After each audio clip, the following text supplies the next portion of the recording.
Good afternoon, and welcome to Sensible Financial Planning and Management's five-part series on housing and your retirement. Rick Miller, the CEO and founder of Sensible Financial, is here to talk about, should we buy a vacation house? In the past, he talked about buying versus renting and how that affects your bottom line, how much house you can afford. Today, should we buy a vacation house? Next, in September, will be, should we downsize or dream size? And then in October, we will do, can you count on the value of your home? The webinar will be approximately 20 to 30 minutes, after which there'll be a Q&A, and Rick will answer your questions. If you have questions, please put them in the Q&A box, and we'll be happy to answer them as soon as we can. Thank you, and take it away, Rick. Thank you, Carrie, and thanks everyone for joining us. As Carrie said, today we're going to talk about, should we buy a vacation house?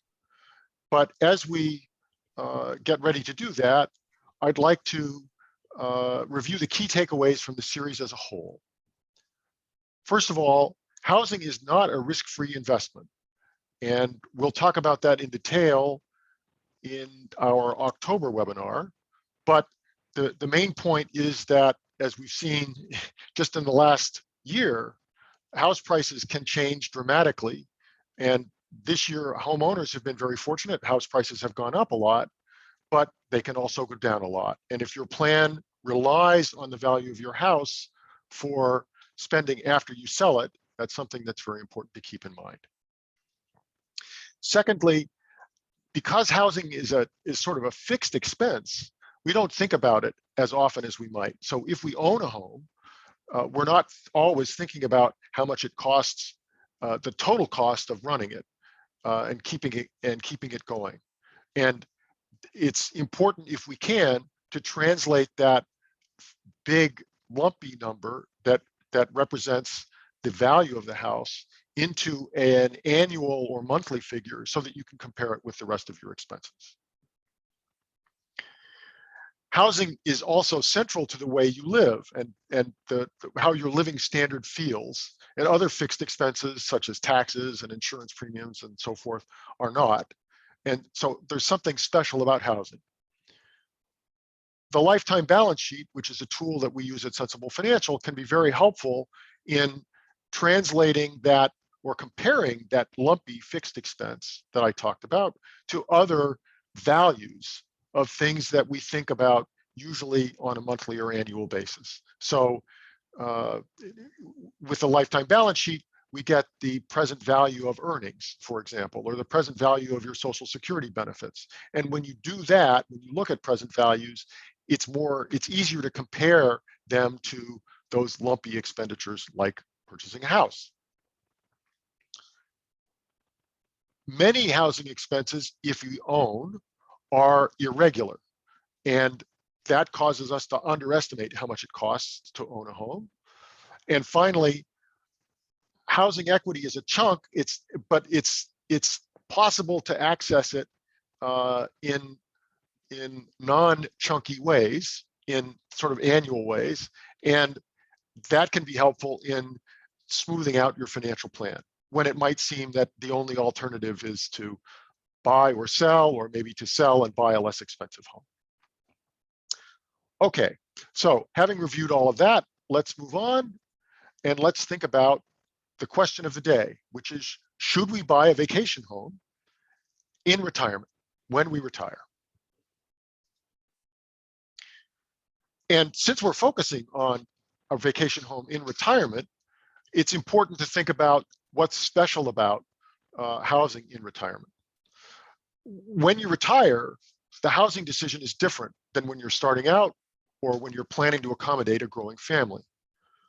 Your capabilities will change as you age. Your housing decision has to recognize those changes or those coming changes. And you want to plan for them. Physical changes, which are obvious, but changes in emotional energy, which are not so obvious. As people get older, they have less emotional energy over time, and it makes it more difficult to adjust and adapt. And that leads to our final observation, which is that flexibility without requiring nimbleness is very valuable. And what I mean by that is solutions that are flexible without requiring a lot of work are very helpful when you're retired. One house that can accommodate your changing capabilities. And an example of that is a continuing care retirement community, which we're not going to discuss either further today or in the other but it is important to recognize that CCRCs do have that characteristic, that they are flexible without requiring nimbleness from you. So let's reacquaint ourselves, or if this is the first webinar you're attending, meet the Robinsons. The Robinsons are our client couple today. They're going to be the couple who is thinking about buying a vacation home, and we're going to be using their situation as an example. So you see who they are and their earnings and their plan to retire at 72 years from now, and they'll start their Social Security retirement benefits then. And their earning is, or their living is certainly comfortable. They earn a comfortable living, and they don't have to worry about their children. And that's a characteristic that not all couples share. Some couples do have to think about and worry about helping their children, and that can reduce their flexibility to do other things. And as they think about retirement, the Robinsons are planning to sell their current family home and move to a smaller home. But they're also, we'll see, going to think about buying a retirement home. So in addition to their earnings, which we see here, and their Social Security benefits, and their home, they have some additional resources. They've accumulated substantial 401ks and savings, and they're continuing to save. So over the next 2 years, they will be able to grow these assets to help them in retirement.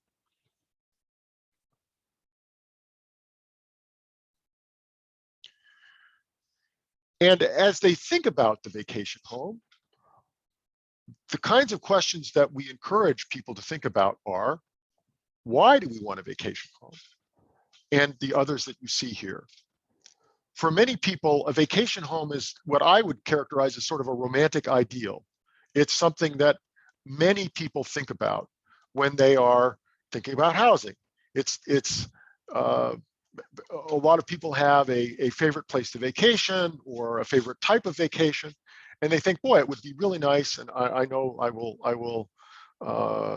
If my wife is listening, she'll be a little bit embarrassed, but I know that when we take vacations, you're in town and you walk by the real estate office and you look at some of the homes and you say, boy, that would be nice. I could see that.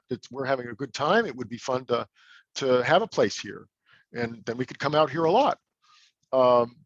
But the practical questions can help you make a better decision than simply thinking about how nice it would be.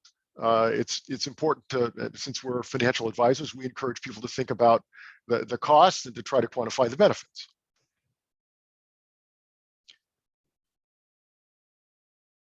When we thought about buying versus renting, and I've borrowed this slide from that discussion, we saw that buying was like committing to rent for the life of the house. So effectively, when you buy, you're renting the house for this year, and you have you're getting a stream of services from the house, and then you're getting that stream of services from the house next year, and the year after that, and on and on and on into the future, ad infinitum, or at least until you sell a house. You're going to get that stream of services. And when you think about a vacation home, the same sort of considerations apply. Not only are you buying a stream of services into the future, but when you think about a vacation home, you also want to think about the fact that you're thinking about the stream of services over the year. And so if we're thinking about a winter vacation home, let's say, then the value of the services, the amount that it would cost to rent the home during the winter, during the peak ski months of December, January, and February will be a little bit higher. And then March and April may not be so great, but then in the summer, it's nicer. And then again, in the fall, not so great, but then we're back to December again. So when you buy the vacation home, you're buying all of those months of housing services. And an important question is, how many of them are you going to use? And suppose that we're thinking about this as a ski place, but we're not going to be able to get up there in November, but in December for sure we'll start, and then January we'll be there, but not February, because February is time when maybe we'd like to be in the south someplace instead. So we're not going to do that, but the summer is really nice, so we'll probably come up for June. But for the rest of the year, we're just going to let it sit idle. It's kind of too much work and to rent it out. And the point then is that if this is your plan, you're going to get the benefits that are circled, but you're going to pay for all the benefits. And so you're paying for a lot of housing services that you're not going to use.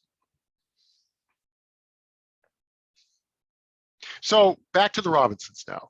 So as we said, they're downsizing from their $1 million home. They're going to buy a $750,000 home when they retire. And since they're spending less on housing, they think it'd be nice to have a vacation home too. And if they buy it, they plan to keep it for their entire lives, because maybe the kids will want to use it after they stop using it, and they think they're skiing and it's going to be a ski house. But once they reach 90, probably they won't be skiing so much. So they probably won't use it, but maybe the kids will want to use it then. So for that reason, they're going to keep it. But because the Robinsons are clients of ours, we've encouraged them to think about the benefits that they might be able to get the benefits another way. And so we've suggested that they think about special vacations, that they would take special vacations every year until they're 90. And we've picked that $13,500 a year amount with a little forethought. That's exactly how much it costs to operate this condo, counting the cost of capital and counting the insurance and the real estate taxes and the major maintenance that they have to do and so forth. We've estimated that it would cost $13,500 a year to run this condo. So we said, we'll compare it to how things would be if instead of buying the condo, you just took special vacations and spent $13,000 a year on vacations. So let's see how that works out.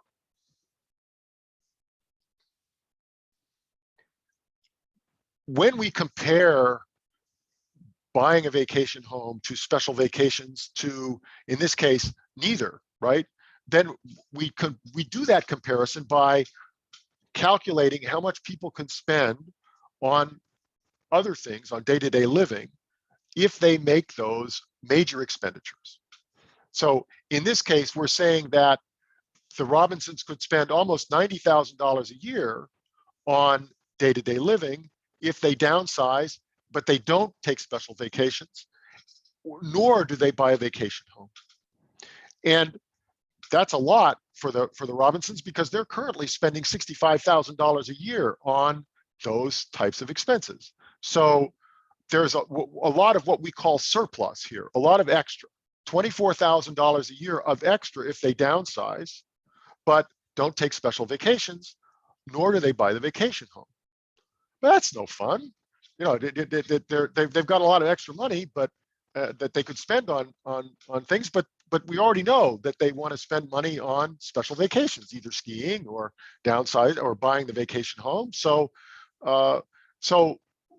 if we look at that, then using or taking special vacations costs them about $8,000 a year in those other types of expenditures. And you might say, well, wait a minute, you said just a moment ago that they're going to spend $13,500 a year on those special vacations. And as a side note, I'd say you can buy a lot of lift tickets for $13,500 a year. But why is it 8,000 and not 13,500? And the simple answer is that these spending numbers, these consumption numbers, are for every year of their lives from now through age 100. And remember that they're stopping these special vacations at 90. So the 13,500 over the 30 years from 70 to 100 over the 20 years from 70 to 90 is equivalent to $8,000 a year over the 30 years from 70 to 100.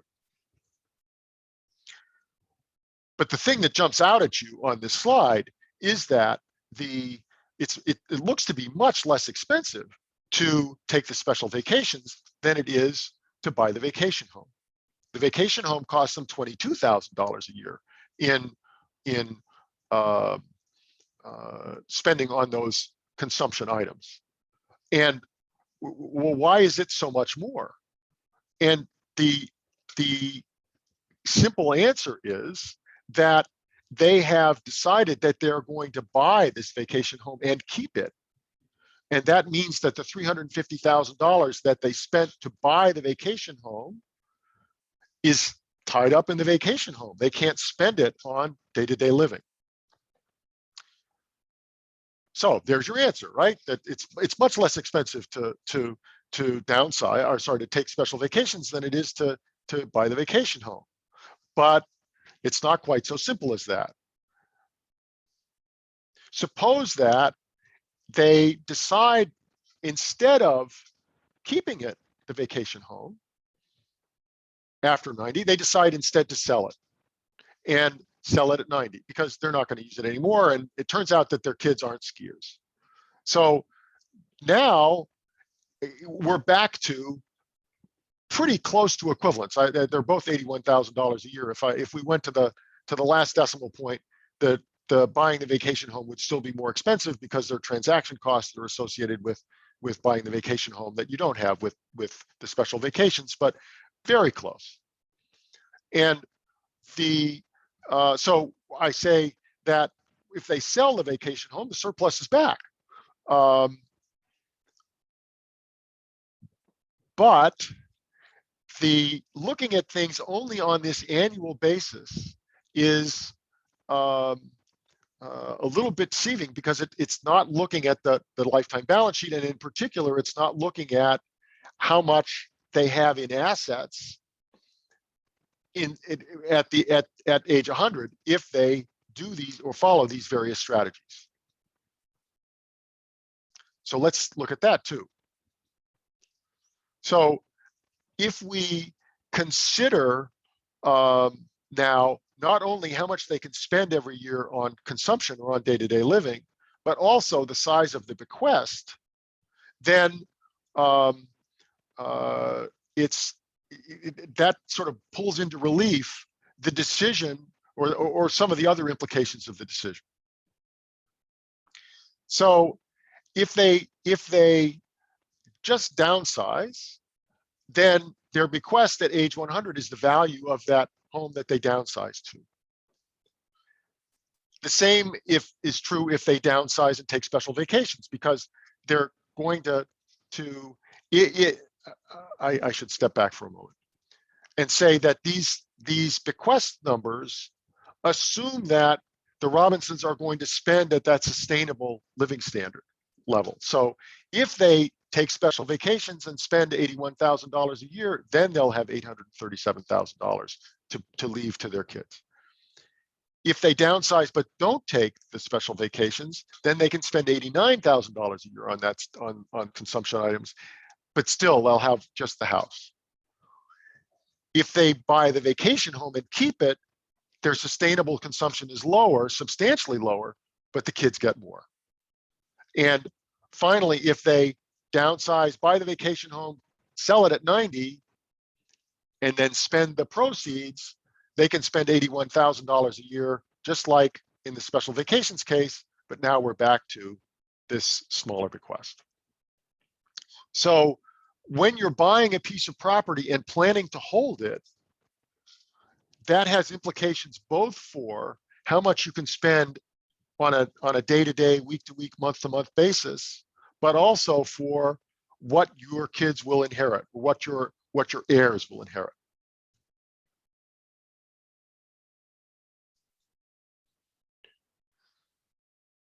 Now, you may recall that in an earlier webinar, when we were talking about buying a larger house, we said that one strategy was to buy a much larger house and then sell it later in life. And because you could get the equity out, and that would allow you to sustain a larger level of consumption. But you may remember that I pointed out that that could produce kind of a frightening situation where you'd be very short of cash at the time when you were planning to sell, and you might have to panic sell, or it might just be very uncomfortable. And in this circumstance, where we're talking about selling later on, there's very little pressure to sell. So here you see the path of assets in the case where the Robinsons plan to buy the vacation home, and then so here you see the housing equity is in blue here. These are Mark's, the husband's retirement savings, the wife's retirement savings, and their taxable assets.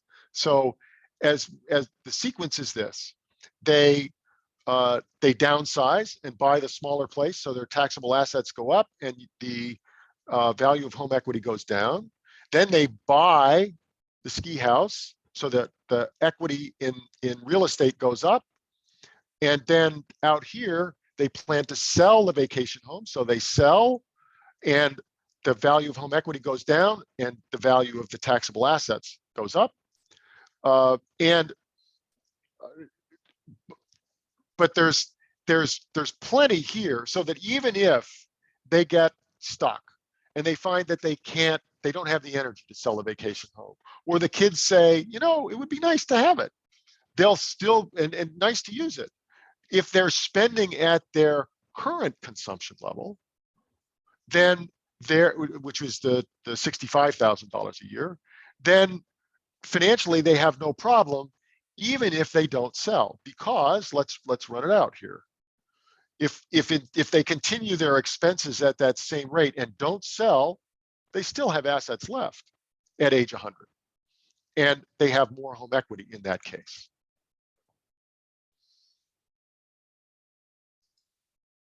Now, there's one other point that I want to make about a vacation home, and that is that the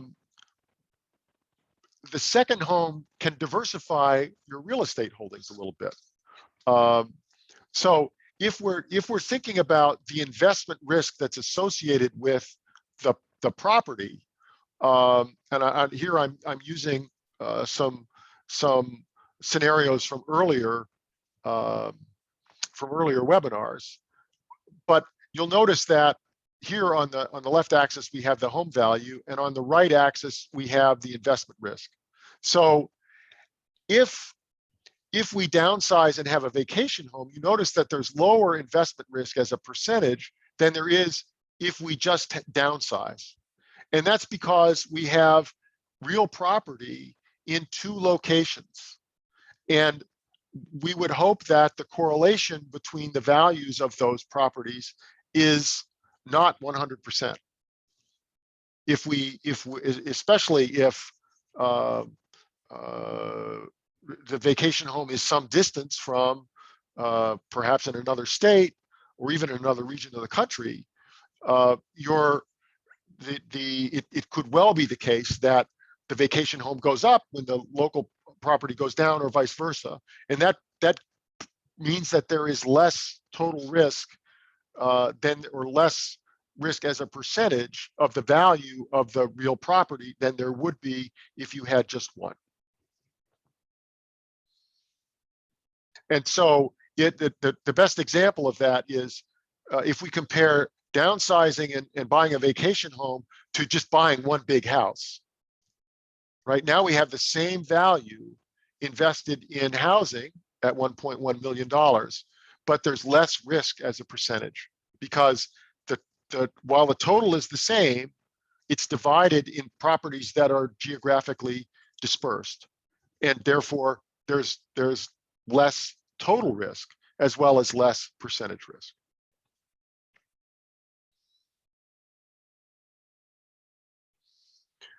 So I'd like to close by thinking about or summarizing the best reasons to buy a vacation home that we see in our practice.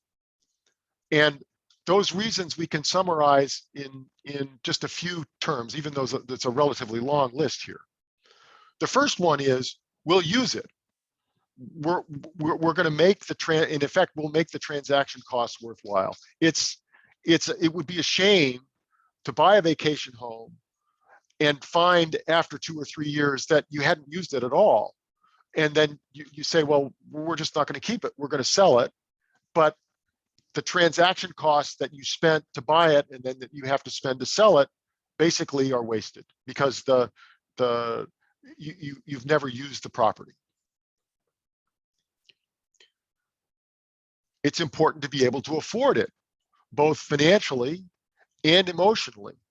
It takes a lot of effort to maintain a second home. You have to furnish it. You have to keep it clean. You have to keep supplies there. And you have to trek back and forth. And if you're getting a lot of benefit out of it, a lot of emotional benefit out of it, then those extra costs will be worth it. But if you're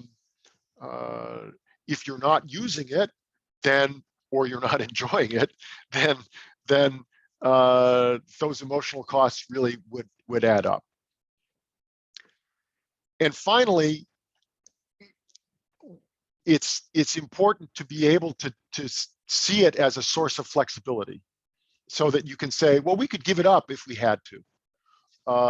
That makes it much easier for the financial plan to have extra.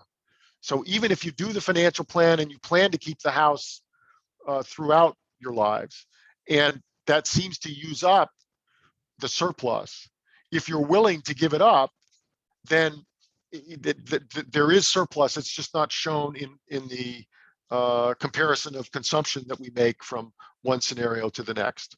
It's a balance sheet flexibility rather than an annual spending flexibility.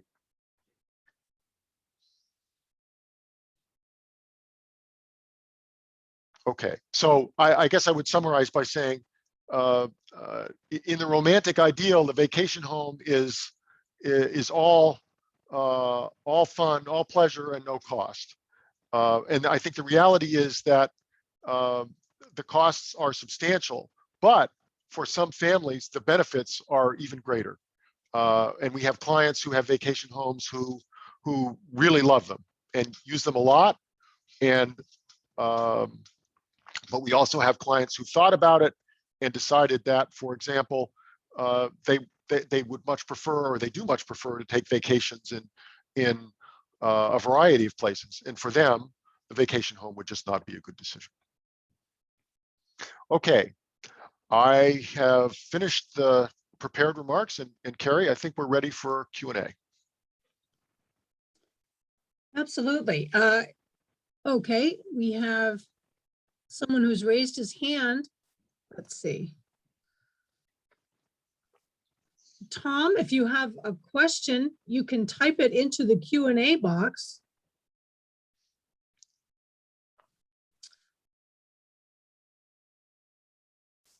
I thought that was interesting, your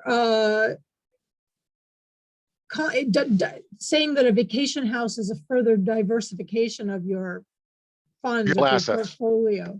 Yes. Yeah, that I hadn't thought of it that way. And the fact that it could be up here and down here, I mean, I just thought it was a really good point.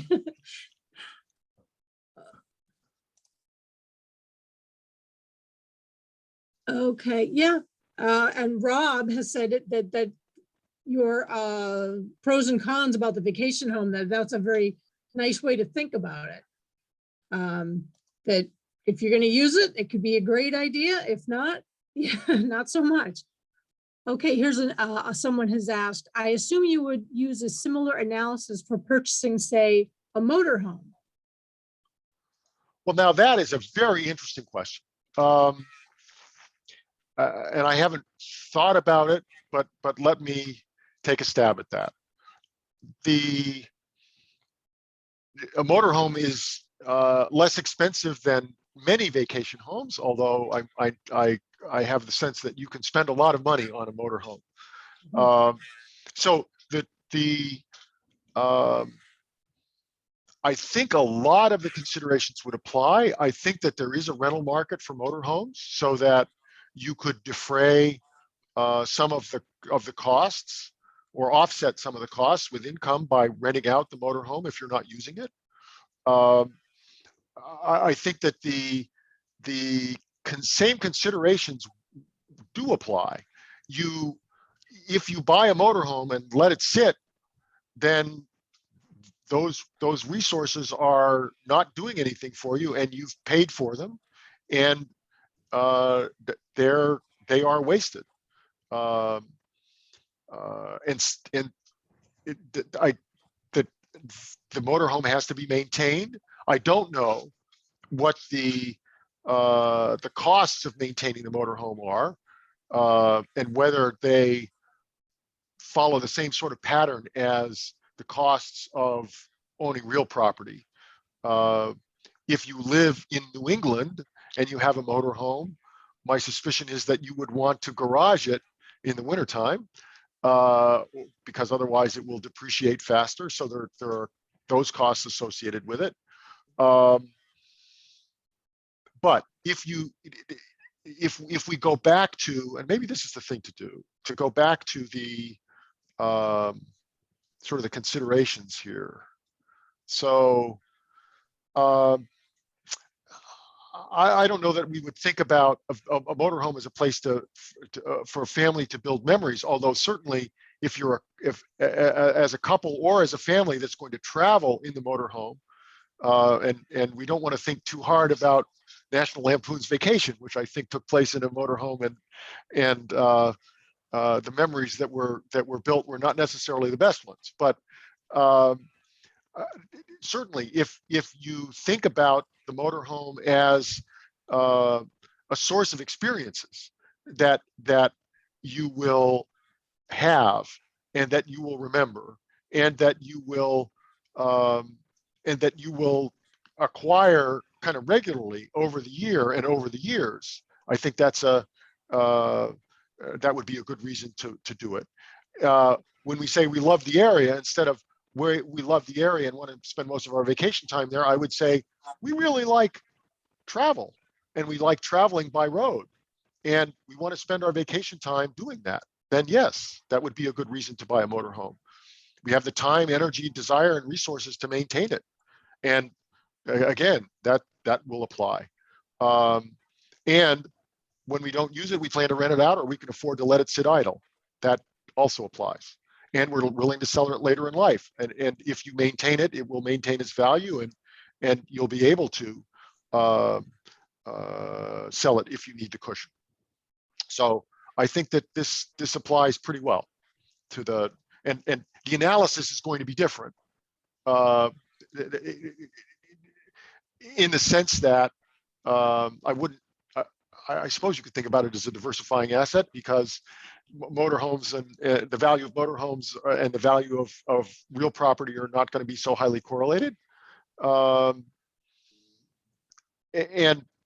the implications for or the fact that you're using resources for a fixed item rather than monthly or annual expenses, that's also going to apply. So I think that yes, you could apply a lot of this to the purchase of a motorhome.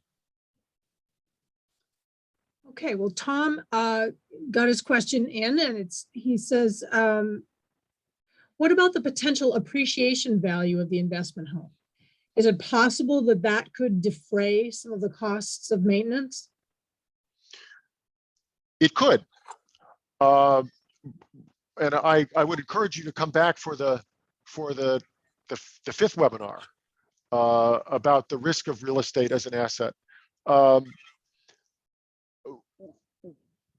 those of us who live in the Boston area and have lived in the Boston area have experienced appreciation of real estate. And so it's natural to think about the potential for appreciation in real assets. If we lived in Detroit, or if we lived in certain parts of Florida or Las Vegas, and we'd experienced the big declines in real property values in the great financial crisis, then we might think a little bit less about the potential for appreciation. I guess I would say I wouldn't plan on the appreciation as a mechanism for paying for the cost of the vacation home, but rather, if you get appreciation, that's a nice bonus. If you think about, or if you look at the increase in prices in residential real estate over long periods of time, the national rate is less than 1% real per year. So it's not a major source of benefit, and there's a lot of variation across geographic areas and over time. So it's not a steady increase, but rather there are increases and then declines. And so the experience that you have, again, might differ from what you're hoping for. And so I wouldn't plan on it.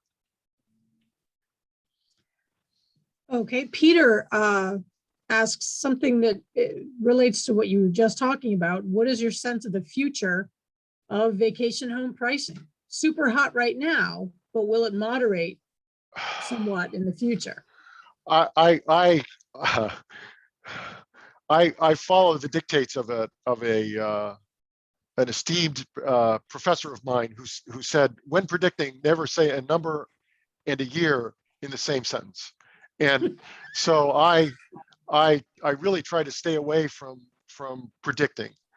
I would say that what we're seeing now in the prices of real estate is reflects the changes in the way people are working, and the amount of time that they're spending working from home as opposed to the amount of time they're spending working in an office or at a place of work.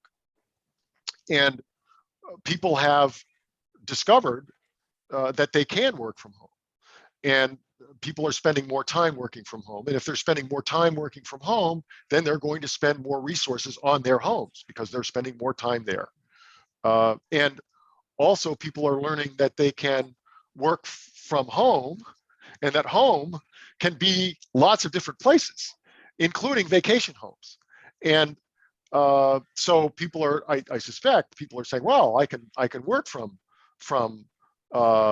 my ski place in Vermont, or my winter place in Florida, and that's causing, this is now an opinion rather than supported by data or analysis, but this is my sense of what's going on. And we don't know whether that early return is an accurate estimate or not, right? It may well be the case that people are sort of overreacting to the opportunity, and that as time goes on, we'll find out that, yeah, it's nice to work from home and work from vacation homes, but we're not going to do it quite as much as we thought. And then we'd see the prices of residential real estate moderate, and the prices of commercial real estate improve. Or people might find that, no, we can do more than we thought. And then we're going to see a lot of realignment in prices. But I think it's going to take time, a lot of time, to sort itself out, because people are really trying to figure out, can they have, how much of a sort of an urban style life experience can they have in a vacation community, and is it what they really want? And again, I think it's just going to take a lot of time to sort itself out. I would think at least a decade before we reach a new sort of equilibrium. Uh, Another question, this is from DV. Are there any sources that would indicate how real estate values move nationally versus locally? You addressed some of that. In other words, a national recession would impact real estate values everywhere versus natural disasters having a more local impact. Could you determine what percent of real estate risk is national risk versus local risk? Well, I'm going to talk about that in October. But I would say that if you wanted to look at it, you can look at the Case-Shiller indices, which are I've forgotten now who one of the major financial data companies acquired the Case-Shiller indices. Carl Case was an economist at Wellesley, and Robert Shiller is an economist at Yale, and they did a lot of work on the prices of residential real estate over time. And those indices now are available.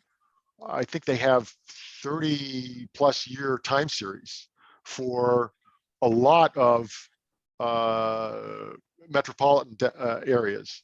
There are not, I think, at least I'm not aware of, really good data for rural areas or vacation areas.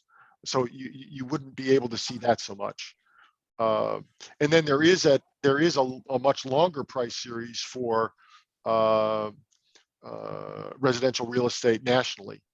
So it is possible to do the analysis, but the data are not that easy to access. We have a question from Kristen.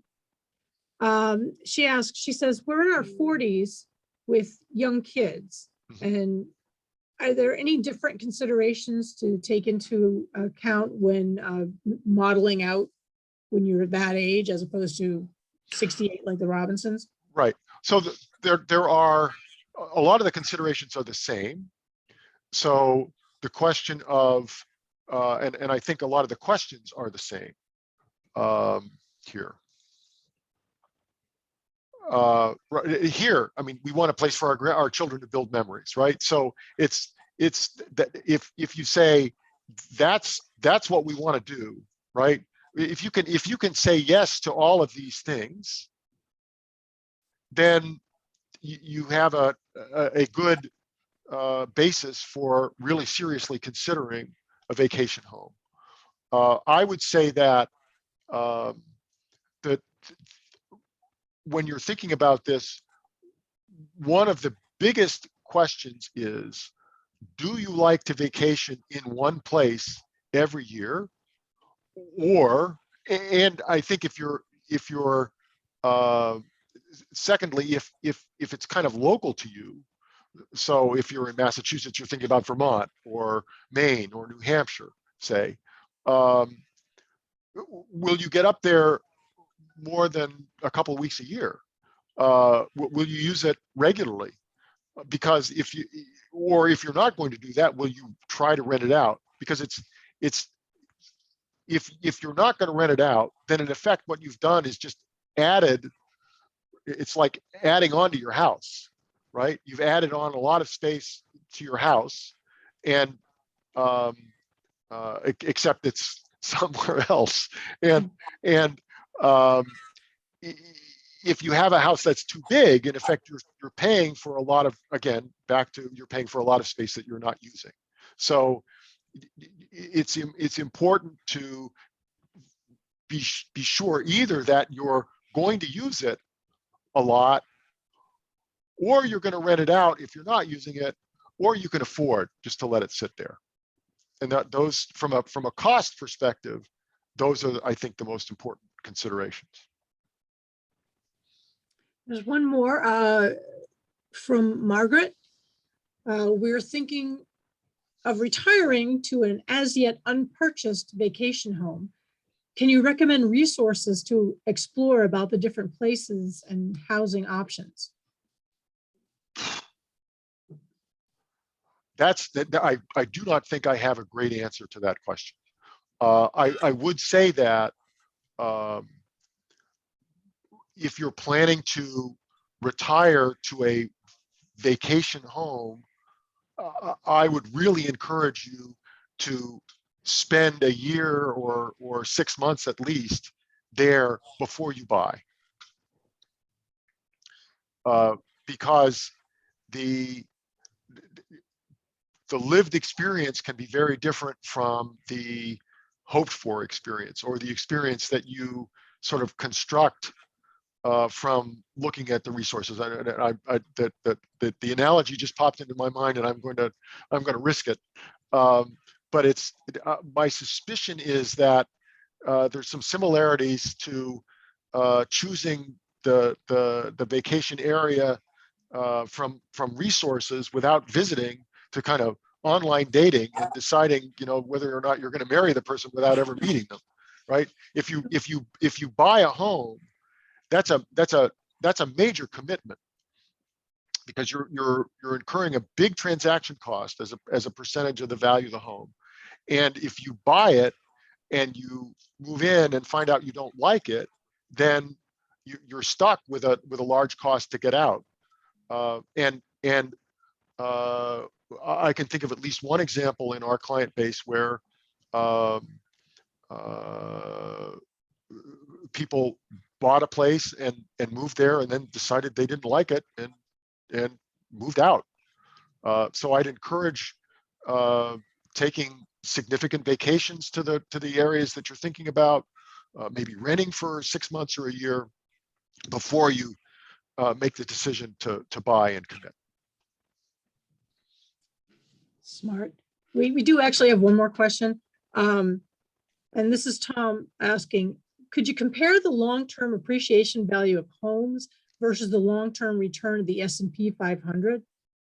If it's heavily in favor of the latter, shouldn't people be considering the lost investment value of putting money into a vacation home versus investing in the S&P?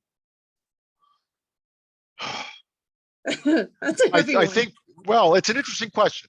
I think if you're thinking about the home as an investment,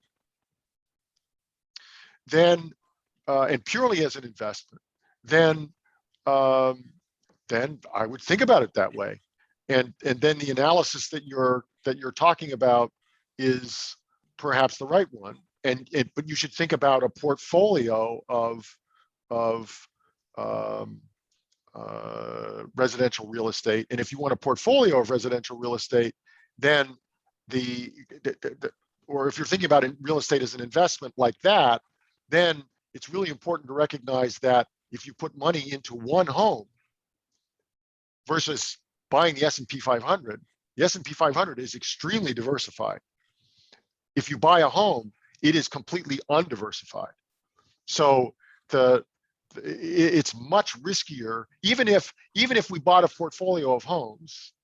And by the way, now that there are I think a significant number of corporations that are investing in residential real estate, and so they're thinking about residential real estate as a portfolio, and they really do have a portfolio. And for them to compare $1 into residential real estate versus $1 into the S&P 500 is exactly the comparison that they should be making, because that's their choice.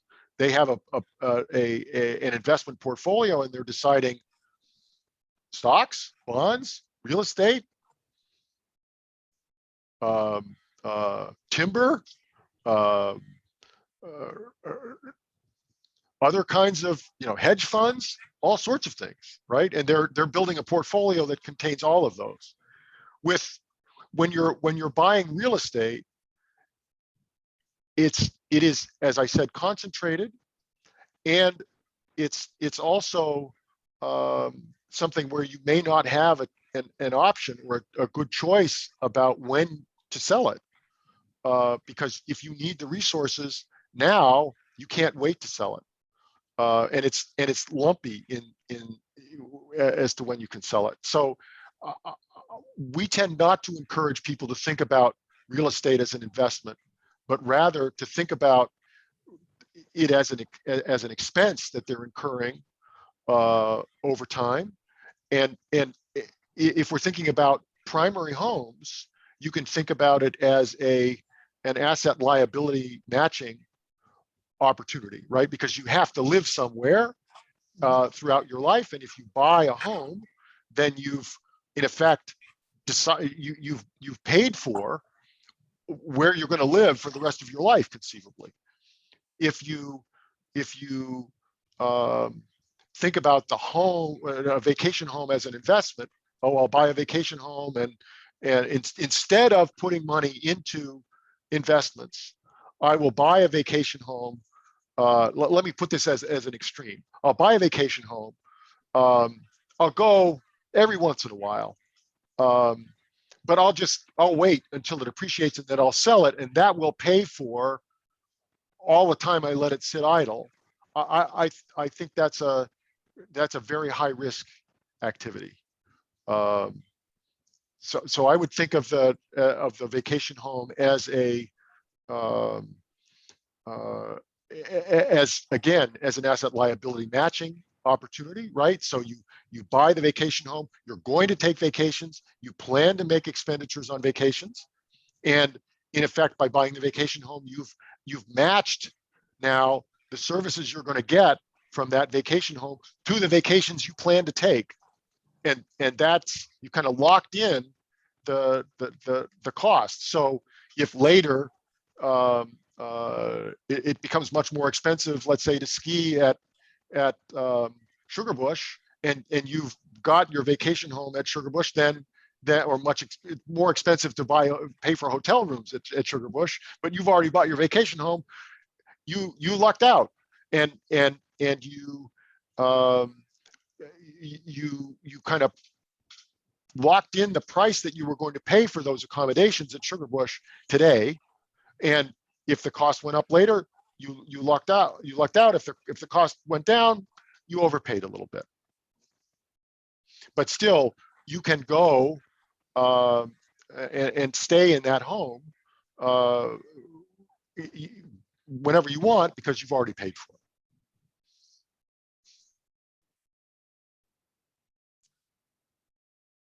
Well, I think that's the last question for today.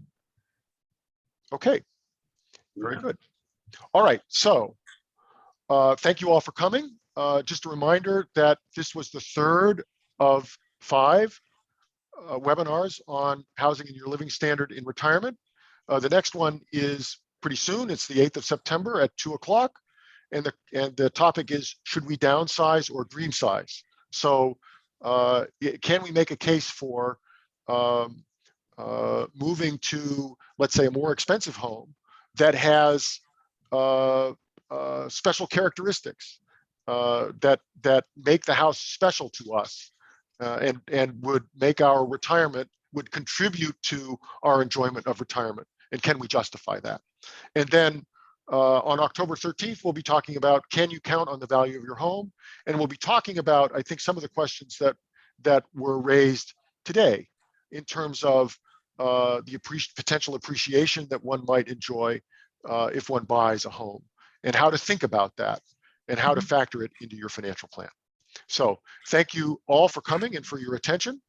And I'll close with the page that shows you how to contact us should you wish to. And I wish you all a good afternoon.